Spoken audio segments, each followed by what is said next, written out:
안녕하세요. 혜아입니다. 오늘은 제가 신생아 딤플에 관한 이야기를 해볼 건데요. 저희 아기가 생후 한 달 차쯤에 딤플 때문에 검사를 받고 왔었거든요. 오늘은 그래서 그 얘기를 해볼까 합니다. 여러분, 저는 전문가도 아니고 의사도 아니에요.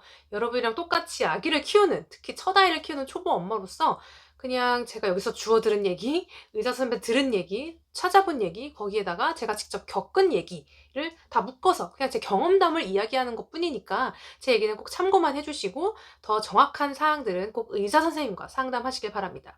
그럼 지금부터 신생아 딤플 시작합니다.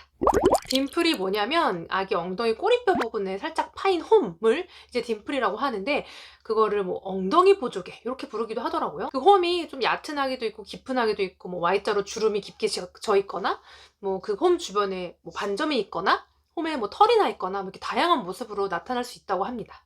딤플이 모든 신생아에게서 보여지는 건 아니고요. 일부 아기들에게서 그 모습이 보여진다고 해요. 그래서 저희 아기가 조리원 퇴소하기 전에 이제 조리원 실장님으로부터 아기 특이사항을 전달받을 때 딤플이 있다라고 이제 전달을 받았어요. 근데 그때는 제가 딤플이 뭔지 몰랐고 처음 듣는 그 단어 자체를 너무 처음 듣는 생소한 단어여가지고 계속 물어봤어요. 뭐가 있다고? 딤플? 팀플? 아니, 내가 아는 단어는 팀플밖에 없어서 팀플이요? 딤플이요?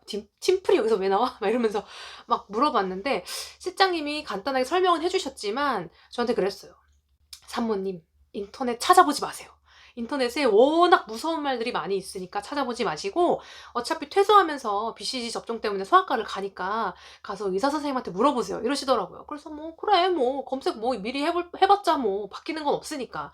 그래서 이제 검색 안 해보고 다음날 소아과를 갔습니다. 그래서 이제 소아과에 가서 물어보니까 우리 아기 딤플이 있긴 한데 그렇게 심하진 않으니까 일단 경과를 지켜봅시다 라고 해주셨고, 어차피 한 달 후에 소아과를 또 방문 예정이었거든요. 그 생후 한 달 차에 맞는 예방접종 때문에. 그래서 그때 봅시다 이렇게 말씀을 해주셨어요.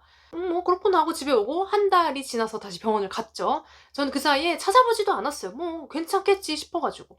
근데 한 달 후에 갔더니 병원에서 갑자기 소견서를 써줄 테니까 대학병원에 가서 검사를 받아보라는 거예요. 갑자기 너무 무섭잖아요. 갑자기 왜 그래? 그러니까 이게 보통은 아기들이 딤플이 있어도 보통은 정상이고, 시간이 지나면서 살이 이렇게 차올라서 그 홈이 없어지거나 뭐 이렇게 하기도 한대요. 근데 선생님이 보시기에 이건 좀 검사가 필요하다라고 판단을 하셨나 봐요. 그래서 소견서를 받아서 이제 집에 오는데 막 갑자기 마음이 좀 그렇잖아요. 이게 대부분의 아기들이 정상이라고는 하지만 그 가능성이 0이 아니기 때문에 너무 막 그런 마음을 안고 집에 오다가, 대학병원을 이제 가려고 하니까, 대학병원은 여러분 아시다시피 예약하는 것도 힘들고 한 번에 이게 안 되죠. 막 두세 번은 왔다 갔다 해야 되는데 아기를 데리고 왔다 갔다 하는 게 조금 힘들지 않을까 싶어서 좀 일단 집 근처에서 딤플을 확인할 수 있는 병원이 없을까 찾다가, 다행히 집 좀 가까운 곳에 큰 소아과가 뭐 산부인과 조리원 같이 있는 병원이 있어서 거기로 그 다음날 갔습니다. 보통 대부분의 아기들은 딤플이 정상이에요. 그래서 그걸 그냥 냅두면 자연스럽게 살이 차올라서 그 홈이 없어지기도 하고 아무 이상이 없게 자란다고 합니다. 근데 아주 드물게, 아주 극히 일부분의 아기들에게서 문제가 생길 수가 있는데, 그 문제가 선천적인 신경기형 뭐 이런 문제가 나타날 수 있다고 해요. 그래서 극히 드물긴 하지만 그런 경우에 뭐 대소변을 가리는데 좀 문제가 생기거나, 걷는데 조금 문제가 생기거나, 아니면 하반신 마비까지도 올 수 있는 그런 어마어마한, 너무 무섭지 않아요? 가능성이 0은 아니니까. 가보니까 딤플 보려고 온 애기들이 진짜 많더라고요. 딤플을 볼 수 있는 방법이 두 가지, 확인 방법이 두 가지가 있는데, 초음파 그리고 MRI 이렇게 있다고 합니다.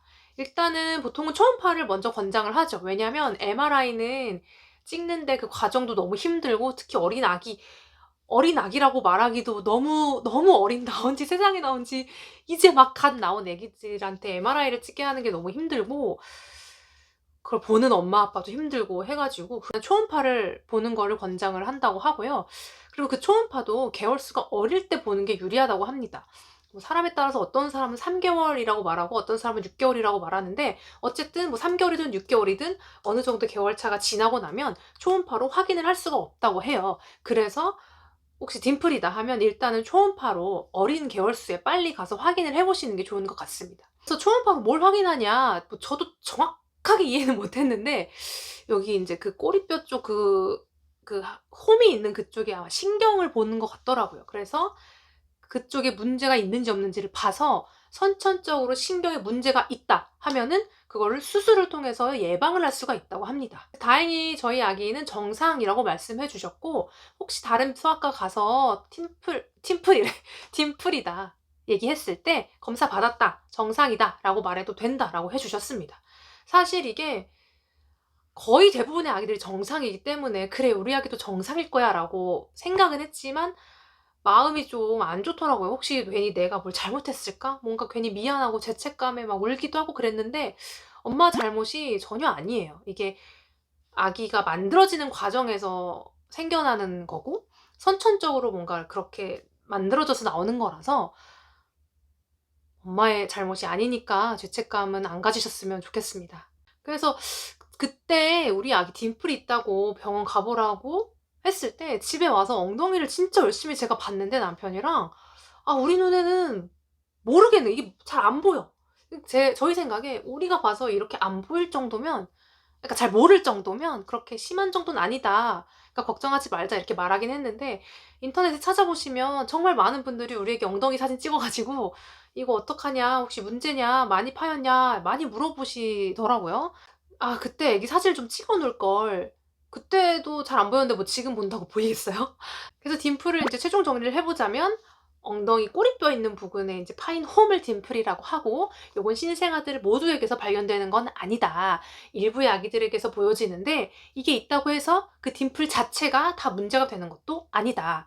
하지만 아주 드물게 극히 일부의 아기들에게서 그 선천적인 신경 기형이 있을 수 있기 때문에, 딤플이 있다 하면 일단은 초음파든 MRI든 정상인지 아닌지 검사를 해볼 필요는 있다. 그리고 만약에 검사를 통해서 문제가 있다고 해도 수술을 통해서 미리 예방할 수 있기 때문에 크게 걱정하지 않아도 된다. 이렇게 정리할 수 있겠습니다. 네, 오늘은 이렇게 딤플에 관해서 이야기해 봤습니다. 저도 그랬지만 내 잘못은 아니라고 해도 그 어린 아기한테 정말 희박한 가능성이지만 진짜 문제가 크게 될 수도 있는 무서운 그런 게 있다고 하니까 조금 마음이 진짜 안 좋기는 했어요. 근데 여러분, 병원 가 보니까 생각보다 많은 아기들이 딤플로 검사를 받으러 오더라고요. 네. 그리고 또 대부분의 아기들이 정상 판명이 나기도 하고, 문제가 있다고 해서 또 해결 방법이 없는 것도 아니니까 너무 걱정하지 마시고 너무 죄책감 갖지 않으셨으면 좋겠습니다. 그럼 오늘은 여기까지 하고 저는 이만 가 보도록 하겠습니다. 모두 행복한 육아 하세요.